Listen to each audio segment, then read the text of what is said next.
नमस्कार दोस्तों, आज का खुलासा न्यूज में आपका स्वागत है। मैं हूं नदीम अहमद और आइए डालते हैं एक नजर 4 दिसंबर की खबरों पर। थाना भवन के चरथावल बस स्टैंड पर बस की प्रतीक्षा कर रहे यात्रियों को एक अनियंत्रित रोडवेज बस ने रोक दिया, जिसमें 3 छोटे बच्चों की मौके पर ही दर्दनाक मौत हो गई, जबकि 3 महिलाओं सहित आधा दर्जन लोग घायल हो गए।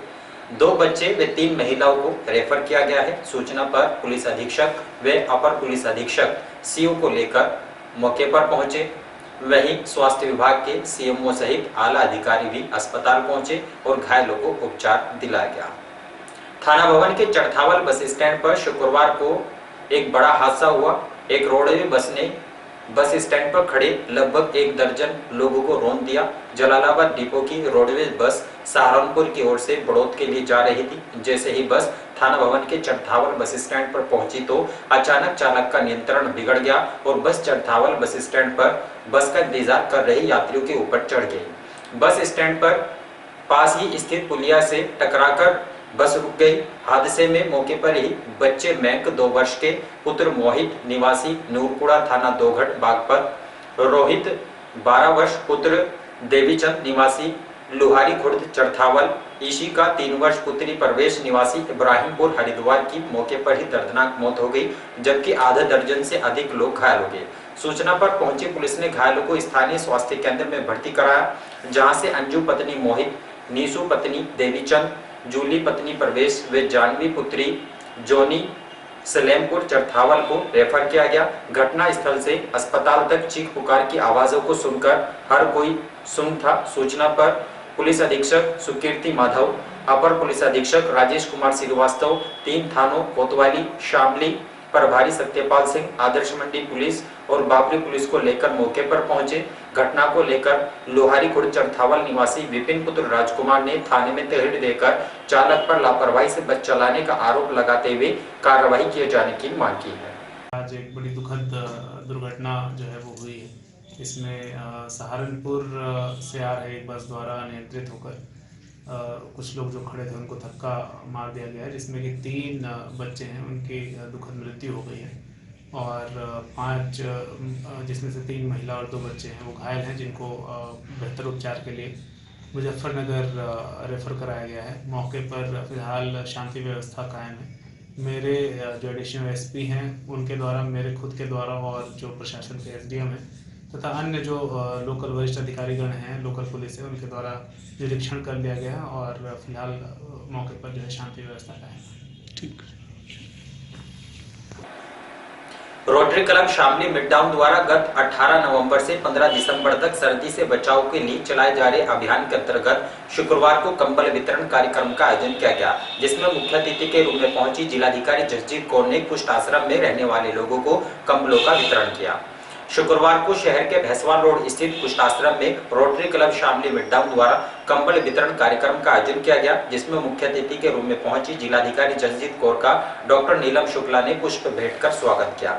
इस दौरान जिलाधिकारी ने कुष्ठ आश्रम में रहने वाले लोगों को बढ़ती सर्दी से बचाव के लिए कंबलों का वितरण किया। इस दौरान कार्यक्रम को संबोधित करते हुए जिलाधिकारी जसजीत कौर ने कहा कि क्लब द्वारा सर्दी से बचाव के लिए किए जा रहे कार्य के सभी को सीख लेनी चाहिए। गरीबों तथा निसहाय लोगों की मदद के लिए सभी को आगे भी आना चाहिए। क्लब अध्यक्ष डॉक्टर रितिना शुक्ला ने बताया कि 18 नवंबर से आगामी 15 दिसंबर तक क्लब द्वारा बढ़ती सर्दी से बचाव के लिए अलाव की व्यवस्था की जा रही है, जिसके अंतर्गत कंबल भी वितरित किए जा रहे हैं। प्रोजेक्ट चेयरमैन डॉक्टर नीलम शुक्ला ने बताया कि कंबल वितरण चरणवार अलग अलग स्थानों और स्लिम बस्तियों में वितरित किए जाएंगे। 2 बाइकों के आमने सामने की हुई भिड़ंत में 5 लोग घायल हो गए। घायलों को डायल 112 पुलिस द्वारा शामली के राजकीय चिकित्सालय में भर्ती कराया गया, जहां 2 की दशा गंभीर होने के कारण हायर सेंटर के लिए रेफर कर दिया गया। शुक्रवार को थाना भवन क्षेत्र के गांव सोनता रसूलपुर निवासी दिलशाद व आसिफ पुत्र गण मूसा अपने किसी एक अन्य साथी के साथ बाइक पर सवार होकर किसी कार्य से गढ़ीपुख्ता की ओर जा रहे थे। बताया जाता है कि जब वे गढ़ीपुख्ता क्षेत्र के धनेना पुल के निकट पहुंचे तो इसी दौरान सामने से आ रही दूसरी बाइक से उनकी जोरदार भिड़ंत हो गई, जिससे दूसरी बाइक सवार 2 युवक सनवर पुत्र इलियास निवासी कंगरहेड़ी जनपद मुजफ्फरनगर व एक अज्ञात सहित सभी लोग सड़क पर गिरकर गंभीर रूप से घायल हो गए। घायलों की चीख पुकार सुनकर आसपास मौजूद लोग मौके पर पहुंचे और मामले की सूचना डायल 112 पुलिस को दी गई। सूचना पर पहुंची पुलिस ने गंभीर रूप से घायल सनवर, दिलशाद और आसिफ को शामली के राजकीय चिकित्सालय में भर्ती कराया, जहां उनकी दशा गंभीर होने के कारण हायर सेंटर के लिए रेफर कर दिया गया।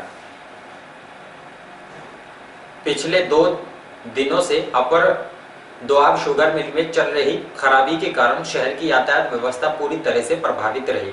शहर में लगे भीषण जाम के कारण वाहन चालकों के साथ साथ पैदल चलने वाले लोगों को भी दिक्कतों का सामना करना पड़ा। मिल रोड से लेकर हनुमान रोड तक गन्ने के वाहनों की लंबी लंबी लाइनें रही। वहीं सुभाष चौक तक भी गन्ने से लदे वाहन खड़े दिखाई दिए। मिल रोड पर तो हालात इतने खराब थे कि पैदल चलने वाले लोगों को भी रास्ता नहीं मिल सका। लोगों को ट्रैक्टर ट्रॉली के ऊपर से होकर गुजरना पड़ा। अपर दोआब शुगर मिल का पेराई सत्र पिछले महीने शुरू हो गया था, लेकिन पेराई सत्र के पहले ही दिन मिल में तकनीकी खराबी के चलते पेराई कार्य ठप हो गया था। मिल के कर्मचारियों द्वारा खराबी को दुरुस्त किया गया, जिसके बाद मिल का पेराई सत्र सामान्य रूप से चल रहा था और किसान भी गन्ना लेकर मिल में आ रहे थे। लेकिन गत बुधवार की रात अचानक एक बार फिर से मिल में तकनीकी खराबी आने के कारण पेराई सत्र ठप हो गया। गुरुवार को मिल सामान्य चला, लेकिन रात्रि में अचानक खराबी आ गई, जिसके कारण मिल के गेट से लेकर अग्रसेन पार्क तक गन्ने के वाहनों की लंबी लंबी लाइनें लग गई। हालांकि कुछ समय बाद खराबी को ठीक कर लिया गया। शुक्रवार को मिल गेट से लेकर अग्रसेन पार्क और हनुमान रोड तक गन्ने के वाहनों की लाइनें लगी रही। सिटी बिजली घर सुभाष चौक तक गन्ने के वाहन खड़े नजर आए। इसके अलावा कोतवाली गेट व अस्पताल रोड पर भी गन्ने के वाहन, ट्रैक्टर ट्रॉलियों व भैंसा बुग्गी खड़े होने से भारी दिक्कतों का सामना करना पड़ा। मिल रोड पर तो हालात इतने खराब थे कि पैदल चलने वाले लोगों को भी रास्ता नहीं मिल सका। लोग ट्रैक्टर ट्रॉलियों के नीचे से होकर निकले। वहीं इस मार्ग पर स्थित दुकानदारों को भी परेशानियों का सामना करना पड़ रहा है। आदर्श मंडी क्षेत्र के गांव में दबंगों द्वारा हथियारों से लैस होकर एक खेत पर कब्जा करने का प्रयास किया गया। दबंगों ने जब दबंगई का विरोध किया तो दबंगों ने फायरिंग करते हुए दहशत फैलाकर पीड़ित दंपत्ति के साथ मारपीट करते हुए उन्हें गंभीर रूप से घायल कर दिया। पीड़ितों ने आदर्श मंडी थाने में तहरीर देकर कार्रवाई किए जाने की मांग की है। आदर्श मंडी थाना क्षेत्र के गोहनी निवासी नीटू पाल पुत्र धर्मवीर सिंह ने थाने में तहरीर देते हुए बताया कि उसके गांव में ही खेत स्थित है, जिस पर गांव के धनराज पुत्र मनफूल सिंह व उसके पुत्र कुलदीप व राहुल ने जबरदस्ती खेत पर कब्जा करने के लिए डंपर से मिट्टी डालने का काम शुरू कर दिया।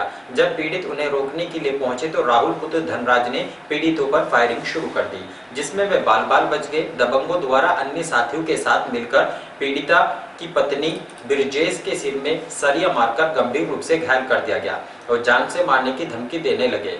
फायरिंग की दहशत के कारण खेत पर काम करने वाले लोग भी डर के भाग गए, जिसके बाद ट्रैक्टर ट्रॉली भी पलट गया। ग्रामीणों को आता देखकर आरोपी मौके से फरार हो गए, जिससे पीड़ित की जान बच सकी, लेकिन आरोपी दोबारा प्रयास कर सकते हैं। पीड़ित ने पुलिस से आरोपी पिता पुत्रों के खिलाफ कार्रवाई किए जाने की मांग की है। पुलिस ने तहरीर लेकर मामले में जांच पड़ताल भी शुरू कर दी है।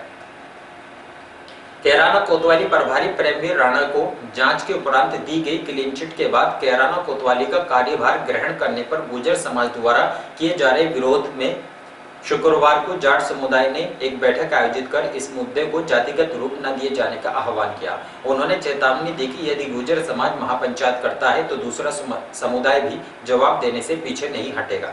शुक्रवार को शामली कोतवाली क्षेत्र के मोहल्ला काका नगर स्थित सभासद इंद्रपाल के आवास पर जाट समुदाय की एक बैठक का आयोजन किया गया। बैठक में शहर तथा आसपास क्षेत्रों से पहुंचे जाट समुदाय के गणमान्य लोगों ने शिरकत की। बैठक को संबोधित करते हुए उन्होंने कहा कि कैराना कोतवाली प्रभारी प्रेमवीर राणा पर थाने में ही तैनात एक महिला दरोगा द्वारा कुछ आरोप लगाए गए थे, जिसकी जांच अपर पुलिस अधीक्षक राजेश कुमार श्रीवास्तव को दी गई थी। जांच के दौरान कैराना कोतवाली प्रभारी प्रेमवीर राणा निर्दोष पाए गए। दरोगा के आरोप असत्य थे, जिसके चलते प्रेमवीर राणा को दोबारा कोतवाली प्रभारी नियुक्त किया गया। उन्होंने कहा कि कुछ लोग नौकरशाही में भी राजनीति कर रहे हैं, जिसमें गुर्जर समुदाय के लोग प्रेमवीर राणा के विरोध में महापंचायत करना चाहते हैं। उन्होंने चेतावनी दी कि यदि गुर्जर समाज महापंचायत करता है तो जाट समुदाय भी जवाब देने से पीछे नहीं हटेगा। मामला ये है कि जो अधिकारी हैं हमारे यहाँ उन्हें जातिवाद में न बांटकर उनको अपने विवेक से काम करने दिया जाए। परमवीर राणा जाट है बिरादरी से और गुर्जर लोग उसका उत्पीड़न कर रहे हैं, उनको अपने विवेक से काम नहीं करने देते। ये भ्रष्टाचार को रोकना चाहते हैं क्या? गलत आदमी को, दलालों को वहाँ से थाने में से बुला देते हैं, इसलिए गुर्जर लोग विरोध कर रहे हैं। एक भ्रष्ट महिला अधिकारी ऐसा ही थी, उस पर उन्होंने रोक लगाई, इसलिए गुर्जर समाज उनका विरोध कर रहा है। तो उस उपलक्ष्य में आज हमने जाट समाज की मीटिंग की मैं 13 तारीख को कह रहे हैं कोई चकेड़ी का पंचायत करने के लिए। अगर मैं ऐसी कोई महापंचायत के खिलाफ करते हैं तो जाट समाज उनसे बड़ी पंचायत करेगा। इस सामने विभाग पर जाट गुर्जर से ज़्यादा हैं, हर बात में ज़्यादा हैं, तन में भी, धन में भी और जी तादाद में भी। और इन्हीं खबरों के साथ समाचार बुलेटिन ही समाप्त है। दीजिए इजाजत, नमस्कार।